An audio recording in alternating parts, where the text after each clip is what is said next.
What is going on, guys? MarkyB here today with another video, and I'm going to be giving you a breakdown of Rio Hardpoint, the brand new map to competitive MW3. Before we get into anything, let's go over the callouts. So I think that is the foundation of when you're learning a new map, is going through it as a team collectively, deciding on where the callouts are. And this, to give you guys full context, is my team's callouts for this specific map.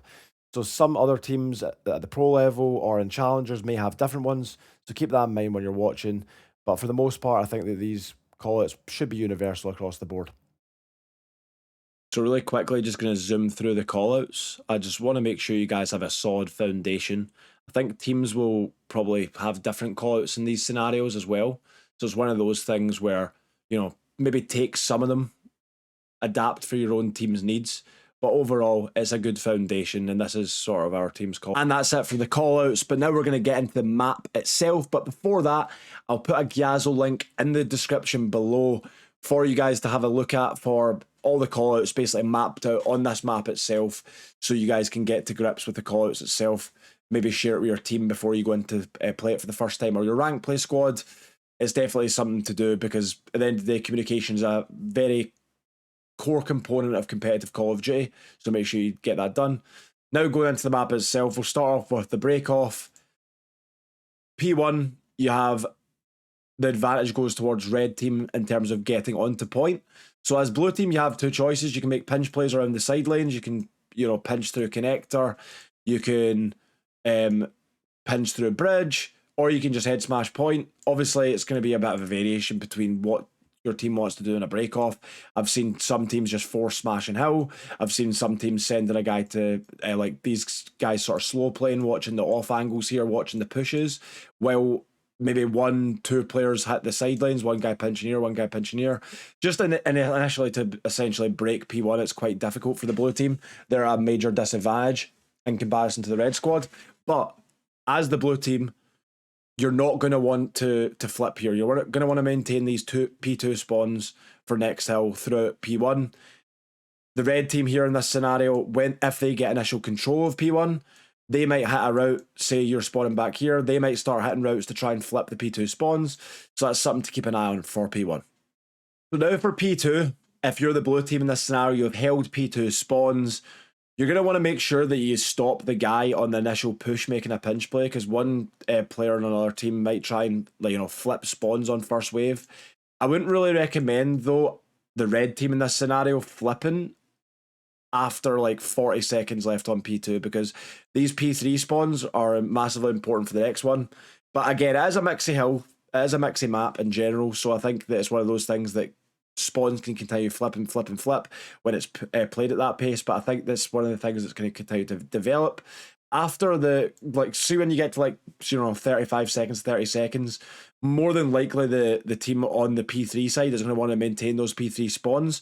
So the 3 choke points you really need to worry about when P2 is active are going to be the info, connector, and this elbow spot here. I mean, obviously they can go through garage as well. Just this whole choke point in general.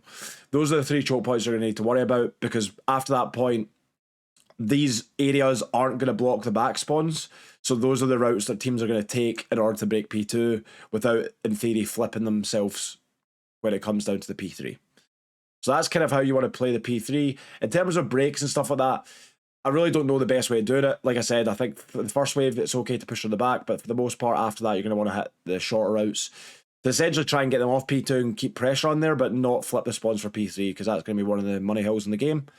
So now we're moving on to P3. If you're the team that's in control of the P3 spawns, you're definitely going to want to hold them till at least 30 seconds, because you're spawning so close to the point. You're spawning around here.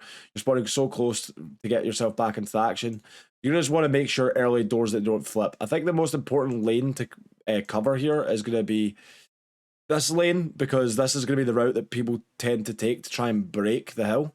But for the most part, you're going to want to hold these choke points here, the little staircases, this here, and obviously people going around the back. You kind of need a good flow in terms of rotating off positions and covering each other's gaps when it comes to the kills going down. And obviously you have a bunch of different options as well when it comes to pinches and things like that. So for example, if you have a clean wave, the player can pinch bridge, kill the spawners, who are going to be pushing into P1, as well as basically maintaining this lane so that no one can push through here, shoot the guys off point, potentially flip spawns if it's early enough in the hill. And you just continually just shoot people on the side as well if they're not ready for it. So it's one of those ones. Controlling the left lane is, in my opinion, super crucial on this hill. And it's just allowing yourself to maximise the amount of time. As you can see where number 3 is here, where I'm on my cursor, there's a nice little head glitch here that can obviously be used to watch both the close E1 staircase or eskies. There's obviously the cut through connector here and the back pinch that people might take. Just making sure you've got people either covering the side lanes.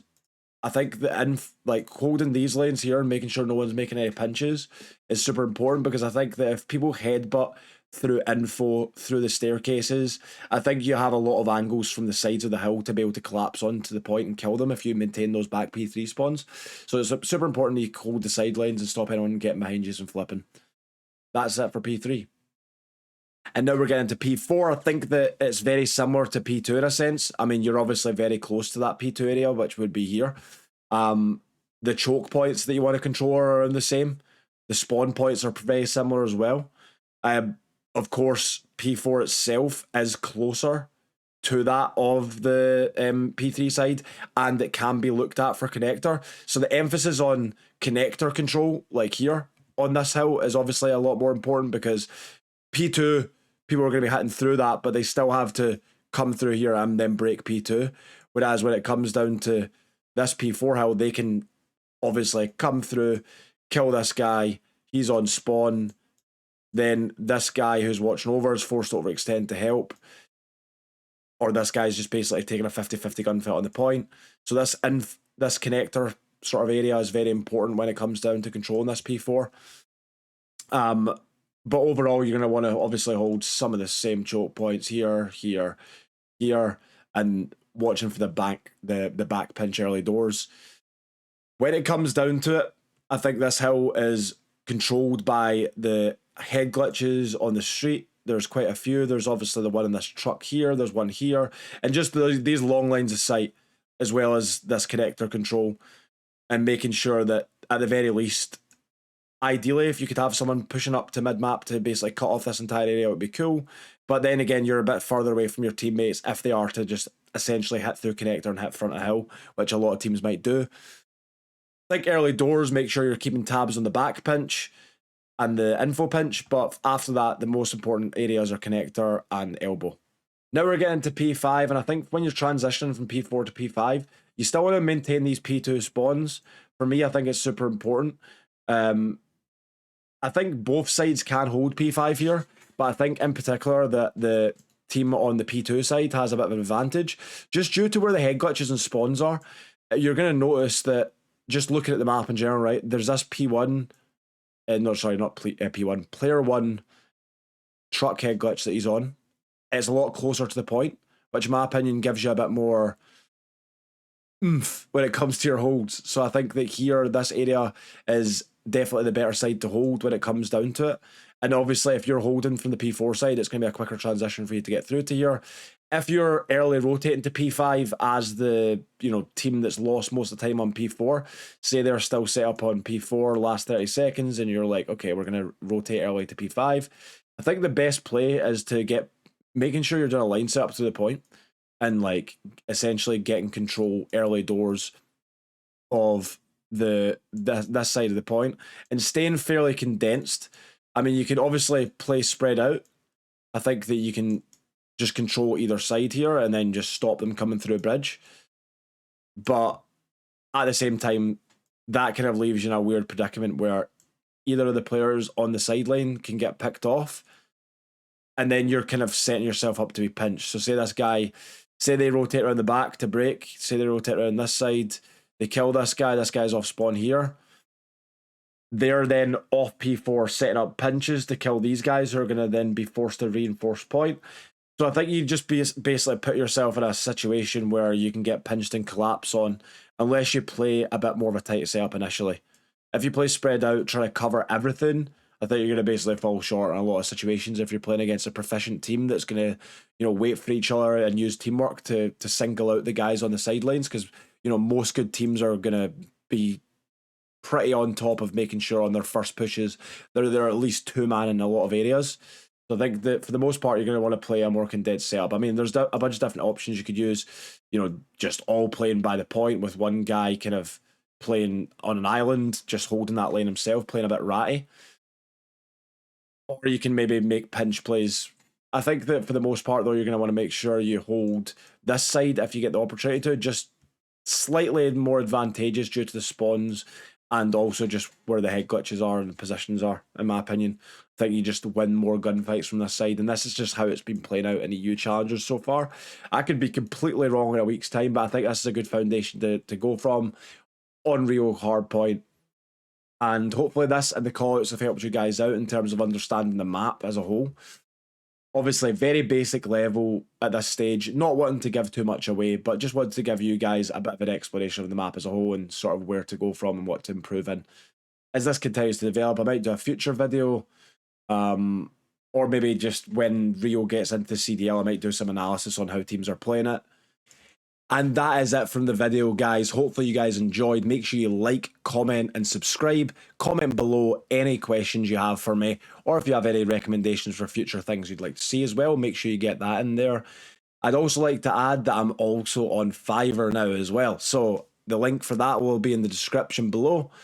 If you guys are interested in any coaching lessons when it comes down to if you're a challengers player, ranked player, someone that's new to competitive for all levels, I'm willing to help. And I think that that's one of those things that now with a bit more spare time in my hands, I want to just definitely help develop the future of Call of Duty when it comes down to coaching, when it comes down to players.